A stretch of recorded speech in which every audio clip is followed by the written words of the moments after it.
சுச்சக்கர வரதாச்சாரியம் சுத்த சத்வ குருத்தமம் ஸ்ரீநிதி ராகவம் வந்தே ஹியபார கருணாகரம் கவிதாஜித கல்லோலி கன்யகா காந்தவக்ஷசே கருணாதி குணாட்யாய கமலாநிதயே நமஹா. இன்று தொடங்கி 63 நாள்களுக்கு நாம் ஒரு மிகப்பெரிய யாகம், ஒரு வேள்வி செய்ய போகிறோம். அது என்னன்னா சுந்தர காண்ட வேள்வி. இன்று முதல் மந்தஸ்மித ராமாயணம் என்னும் புன்னகை ராமாயணத்திலே உள்ள சுந்தர ஸ்பந்தத்தை அனுபவிக்க உள்ளோம். வால்மீகி ராமாயணத்தில் உள்ள சுந்தர காண்டத்தின் சாரமாகவே சுந்தர ஸ்பந்தம் அமைந்துள்ளது. இதுல மொத்தம் 63 ஸ்லோகங்கள் உள்ளன. இந்த 63 ஸ்லோகங்களையும் நாம பாராயணம் பண்ணாலே முழு சுந்தரகாண்ட பாராயணம் பண்ணா என்ன பலனோ அது இந்த ஸ்லோகங்களை பாராயணம் பண்ணா உண்டு. ஆகையினால ஒரு சுந்தரகாண்ட பாராயணத்துக்கு நிகரான சுந்தர ஸ்பந்த அனுபவத்திலே நாம் ஈடுபட உள்ளோம். சுந்தரனாகிய ஹனுமான் திருக்குடந்தை தோப்பு தெரு கோவில்ல சுந்தரனாகிய ஹனுமான் நம்மை வழிகாட்ட எழுந்தருளி இருக்க, அவர் திருவடி வாரத்தில் ராமனுடைய சுந்தர புன்னகையை அனுபவித்துக் கொண்டு சுந்தர ஸ்பந்தத்தை நாம் தொடங்க உள்ளோம். இப்போ இந்த சுந்தர ஸ்பந்தத்திலே 63 ஸ்லோகங்கள் அமைந்துள்ளன. அதான வில்லூர் சுவாமி எப்படி அமைச்சிருக்காருன்னா, இதை கொஞ்சம் லாஜிக்கலா யோசிச்சு பாருங்க. சுந்தர காண்டத்துல ராமர் எப்பெல்லாம் சிரிச்சிருப்பார்?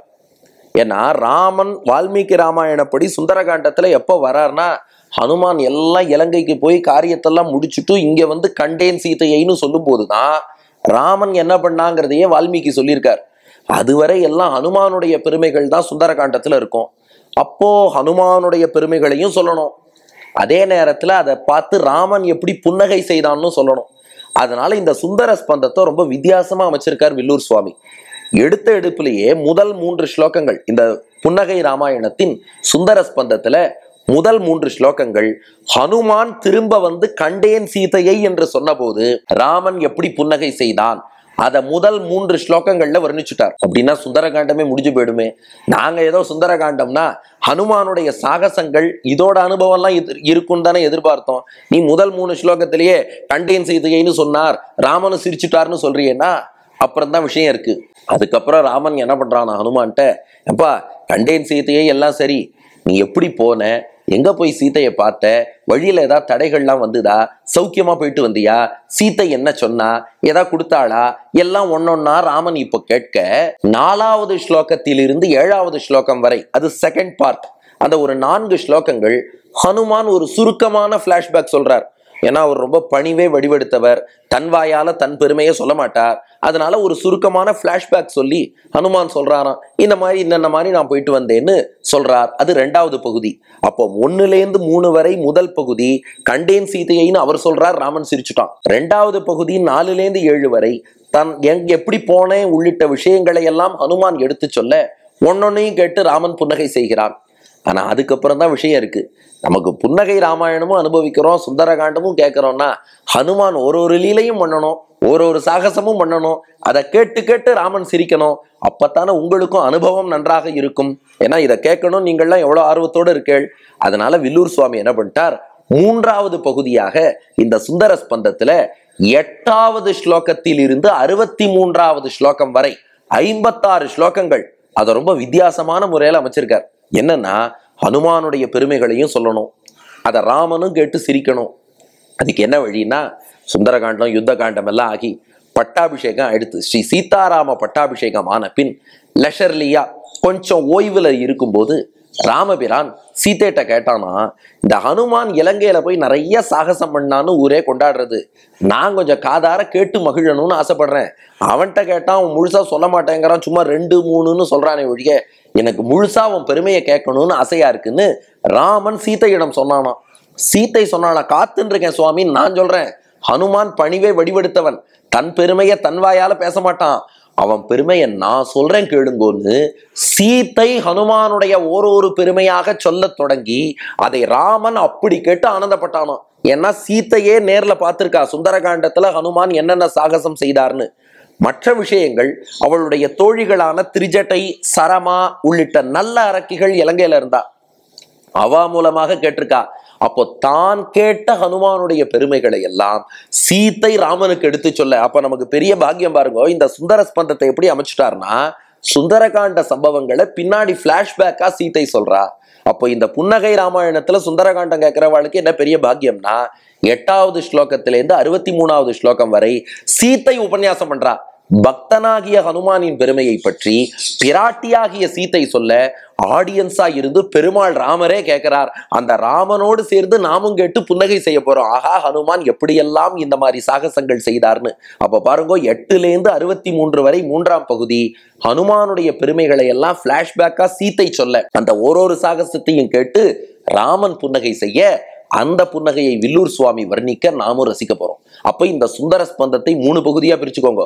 1லேருந்து 3 வரை 3 ஸ்லோகம் ஹனுமான் வந்தார், கண்டேன் சீதையினார், அதை கேட்டு ராமன் சிரிச்சுட்டான். 4லேருந்து 7 2வது பகுதி ஹனுமான் ஒரு சின்ன பிளாஷ்பேக் சொல்றார், அந்த ஒரு சம்பவத்தையும் கேட்டு ராமன் சிரிக்கிறான்.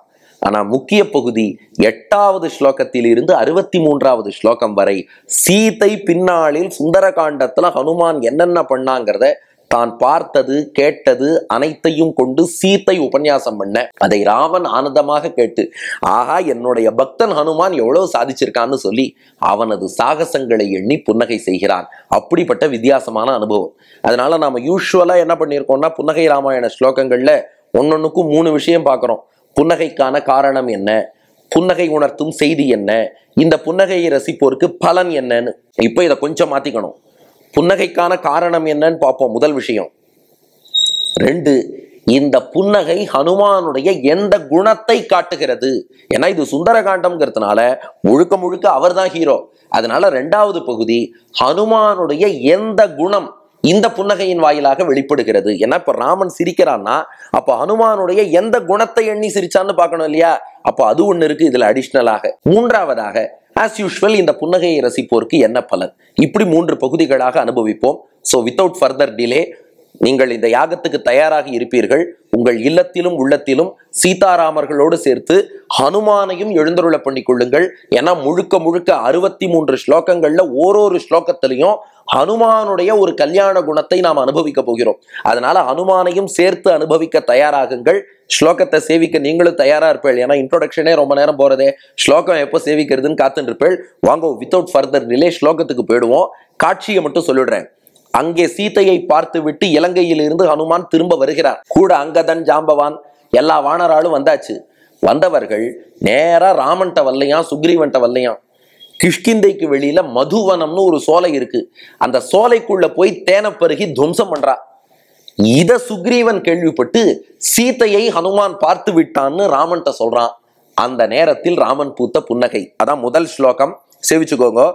ஆயாதா மதுபக்ஷயந்தி விபினே தத்பாலகைர் வாரிதாக தானே தான் நிதராம் பிரகிருத்ய முதிதாக க்ஷீபாஸ்திதாஸ்தேவனே தச்ருத்வா ஹனுமான் விதேக தனயாம் திருஷ்ட்வா கதஸ்யாதிதி ஸ்ரீ சுக்ரீவ கிரா பவத்வதனதோ மந்தஸ்மிதம் வர்ததே. இப்ப என்ன காட்சினா, மதுவனம்னு சுக்ரீவனுக்கு சொந்தமான சோலை. அந்த மதுவனத்தை பாதுகாக்க தன் மாமன் ததிமுகன் என்பவனை நியமிச்சிருக்கான் சுக்ரீவன். அந்த ததிமுகன் உடம்பெல்லாம் ரத்த காயத்தோட சுக்ரீவன்ட்ட ஓடி வந்தானாம். சுக்ரீவன் பார்த்தா, ஏ ததிமுகா என்னாச்சுன்னு கேட்டான் மாமன்ட்ட. அப்ப அந்த ததிமுகன் சொன்னானா, ஆயாதாக வந்துட்டான்னா. என்னது வந்துட்டாளா? யாரா வந்தா? அதுவா மதுபக்ஷயந்தி விபினே.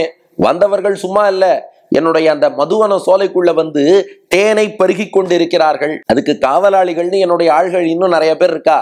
அவள்லாம் தடுத்து பார்த்தா, தடுத்தாலும் தானே தான் நிதராம் பிரகிருத்திய முதிதாக, அந்த காவலாளிகளையும் சேர்த்து போட்டு அடிச்சுட்டு, காவலாளிகளின் தலைவனான என்னையும் போட்டு அடிச்சுட்டு க்ஷீபாஸ்திதாஸ்தேவனே சந்தோஷமா அந்த வனத்திலே இருந்து கொண்டு அத்தனை பேரு தேனை பருகின்னு இருக்கா. சுக்ரீவன் பார்த்தான், யாரோ அவாயவான்னு சொல்லிட்டே இருக்கேன், அந்த அவானா யாரான்னு கேட்டான். அப்போ ததிமுகன் சொன்னான், அதான் ஹனுமானோடு வந்த அங்கதன் உள்ளிட்ட மற்ற வானரர்கள் அத்தனை பேரும் நேரா மதுவனத்துக்கு வந்தா வந்து ஒரு சோலையில் உள்ள ஒரு செடி கொடி எல்லாத்தையும் போட்டு தட்டுன்னு தட்டி அதுலேருந்து தேனையெல்லாம் எடுத்து பருகி கொண்டு இருக்கிறார்கள். இந்த பொதுவா தேன் பருகிய குரங்கும்பா, அதுக்கு என்ன பண்றதுன்னு தெரியாது. அந்த மாதிரி ஆனந்த மிகுதியில எல்லாரும் கூத்தாடின்ற காரணம். இத கேட்டானா சுக்ரீவன், ஓ அந்த தென் திசை போன வானராள்லாம் வரலையேன்னு காத்துட்டு இருந்தேன், மதுவனத்துல இறங்கி தேனை பருகி சந்தோஷப்படுறான்னா என்ன அர்த்தம்? மகிழ்ச்சியான செய்தியோடு வந்திருக்கான்னு அர்த்தம். அதை கேட்டதும் சுக்ரீவன் நேரா ராமன்ட்ட ஓடினானா. தச்ருத்வா. அப்ப பாருங்க, முதல் ஸ்லோகமே நற்செய்தியோடு மங்களகரமா ஆரம்பிக்கிறது. தச்ருத்வா, காதால கேட்டான் சுக்ரீவன், ஓடினா ராமன்ட்ட வந்து சொல்றானா, ராமா வடுவூர் ராமா, உன்னிடம் வந்து சொன்னான் ஹனுமான், அங்கே சென்ற ஹனுமான் விதேகதனயாம் ஜனகன் மகளான சீதையை திருட்வா பார்த்து விட்டு ஆகத சியாத் இதி பார்த்து விட்டு வந்து விட்டான். ஹனுமான் சீதையை கண்டு வந்து விட்டான்னு இப்பவே சுக்ரீவன் சொல்லிட்டானா. அவர் கண்டேன் சீதையைன்னு சொல்லவே இல்லையேன்னா, அப்படி இல்லை, தென் திசை போனவன் 1 மாசத்துல வரணும், இவ 3-4 மாசம் கழிச்சு வந்திருக்கா. லேட்டா வந்தவன் நேரா சுக்ரீவன்ட்ட வராம அங்க சோலையில போய் கூத்தடிக்கிறான்னாலே ஒரு பெரிய நற்செய்தியோட, தேன் போல இனிமையான செய்தியோட வந்திருக்கான் தானே அர்த்தம். புரிஞ்சுனுட்டான் சுக்ரீவன். ராமா உன்னிடம் சொன்னான். அதை கேட்டவாறே ஸ்ரீ சுக்ரீவ கிரா பவத்வதனதா, சுக்ரீவன் வார்த்தையை கேட்டு உன்னுடைய முகத்திலே மந்தஸ்மிதம் வர்த்ததே, அப்படியே அந்த மெல்லிய புன்னகை வளர்ந்து கொண்டே போனதே. அதே புன்னகையைத்தான் வடுவூரிலும் நீ காட்டுகிறாயின்னு வில்லூர் சுவாமி ரசிக்கிறார். அப்ப ஸ்லோகத்தின் கருத்து, ஹனுமானோடு சென்ற வானராள்லாம் மதுவனத்துக்கு அந்த சோலையை துவம்சம் பண்ணி தேனை பருகி கூத்தாட, அதை பார்த்துட்டு அந்த ததிமுகன் சுக்ரீவன்ட்ட சொல்ல, சுக்ரீவன் அப்படின்னா ஹனுமான் சீதையை கண்டுவிட்டான்னு ராமன்ட்ட சொல்ல, ராமா அதை கேட்டு நீ பூத்த புன்னகை தான் இது. இப்போ 3 விஷயங்கள் பார்த்துருவோம். முதல் விஷயம், புன்னகைக்கான காரணம் என்ன அப்படின்னா, அதான் ஹனுமான் சீதையை கண்டுவிட்டான்னு சுக்ரீவன் நற்செய்தி சொன்னான். ஆஹா, சீதையை ஹனுமான் கண்டுவிட்டானேன்னு ராமனுக்கு ஆனந்தம், அதனாலே புன்னகை செய்தான். இது பாயிண்ட் நம்பர் 1. பாயிண்ட் நம்பர் 2 என்ன, சுந்தர ஸ்பந்தத்துக்கு மட்டும் கொஞ்சம் வித்தியாசம். இதுல ஹனுமானுடைய எந்த கல்யாண குணம் காட்டப்பட்டுள்ளது அப்படின்னா ஒரு விஷயம் இருக்கு. ஹனுமான் புலன்களை எல்லாம் வென்றவர், மனதை அடக்கியவர். அவர் போய் குரங்குகளாம் கொண்டு போய் தோட்டத்துல விட்டு, எல்லாம் போங்கடா போய் எல்லாம் தேனை பருகு, போய் டான்ஸ் ஆடு, இப்படி எல்லாம் சொல்லுவாரா? நம்ம அமைதியா இருக்கணும், ராமனை தியானிக்கணும், அப்படித்தானே சொல்லுவார். இவர் எதுக்கு இந்த மாதிரி பண்ணார் அப்படின்னா அதுல ஒரு சின்ன நுட்பம் இருக்கு. ஹனுமான் என்ன பண்ணாராம், இந்த குரங்குகள் வானராள்லாம் ரொம்ப ஆனந்த மிகுதியை அடைந்து விட்டார்களாம். ஆகா, சீத்தை கிடைத்து விட்டாளே. என்னதான் ஹனுமான் தான் பார்த்தாருனாலும் ஒத்தொத்தருக்கும் தான் பார்த்த மாதிரி ஆனந்தமா. அதனால இந்த வானராளெல்லாம் நேர கொண்டு போய் ராமன்ட்ட விட்டா, இது அடியன் சொல்லல, எம்பார் என்ற ஆச்சாரியன் விளக்குகிறார். என்னன்னா, இந்த வானராள் அத்தனை பேரையும் நேரா ராமன்ட்ட கொண்டு போய் விட்டா முதலிகளின் ஹர்ஷம், ராஜகுமாரர்கள் முதுகோடே போம் என்று விளக்கினார். ஒரு குரங்கும் என்ன பண்ணுமா, ராமலக்ஷ்மணால் முதுக தட்டி கண்டேன் சீதையை, ராமலக்ஷ்மணன் முதுக அடுத்த குரங்கு போய் தட்டி கண்டேன் சீதையை. லட்சக்கணக்கான குரங்குகள் போயிருக்கு. ஒத்தொத்தரும் ராமன் முதுக தட்டி கண்டேன் சீதையை, லக்ஷ்மணன் முதுக தட்டி கண்டேன் சீதையை. ஏன்னா குரங்குகள் அப்படித்தான் அவ ஆனந்தத்தை வெளிப்படுத்துவா. அதனால ஹனுமான் யோசிச்சாராம், இது ஒரு குரங்கையும் நேரா கொண்டு போய் ராமன்ட்ட விட்டா எல்லாம் முதுக போட்டு தட்டுன்னு தட்டி, அது என்ன மிருதங்கமா தட்டுறதுக்கு? ராமபிரானுடைய முதுகு மெல்லிய முதுகாச்சே, அதனால இவாள் அங்க விட்டா அங்க போய் தட்டிடுவா. அதனால ஹனுமான் என்ன பண்ணாராம், இவாளுடைய ஆனந்தத்தை கொஞ்சம் குறைக்கணும், அந்த எக்ஸைட்மெண்ட்டை குறைச்சிட்டு ராமன்ட்ட கொண்டு போய் விடணும். அந்த புத்தி சாத்துரியம் ஹனுமானுக்கு உண்டு. அதனாலதான் என்ன பண்ணார், நடுவுல மதுவனம்ங்கிற ஒரு சோலையை இவாளுக்கு பலிகடா வாக்கிட்டாராம். அந்த சோலையை போய் அடிச்சு துவம்சம் பண்ணிக்கோன்னு. அதனால ராமன் முதுக தட்டணும்னு நினைச்சவாள்னா சோலையில உள்ள செடி கொடிகளை போய் தட்டி, மரங்களை தட்டி, தேனை பருகி கொஞ்சம் ஆனந்தத்தை அவர்கள் தடித்து கொண்டார்கள். அதுக்கப்புறம் அவளை ராமன்ட்ட ஹனுமானும் அழைத்து அப்புறம் ஹனுமான் கண்டேன் சீதையைன்னு சொல்றார்.